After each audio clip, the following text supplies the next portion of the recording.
আসসালামু আলাইকুম ওয়া রাহমাতুল্লাহি ওয়া বারাকাতুহু। সম্মানিত দর্শক মণ্ডলী, অনেকে প্রশ্ন করে, 7 জনে যদি কুরবানি আমি না দিতে পারি, যদি 6 জনে দিই তাহলে কি আমার কুরবানি হবে? 5 জনে যদি দিই তাহলে কি কুরবানি হবে? 2 জনে যদি দিই তাহলে কি কুরবানি হবে? 3 জনে যদি দিই তাহলে কি কুরবানি হবে? নাকি 7 জনই পূরণ করতে হবে?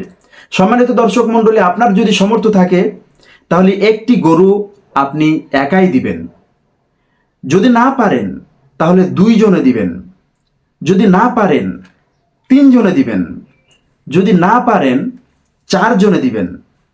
4 জনেও যদি সম্ভব না হয় 5 জনে দিবেন।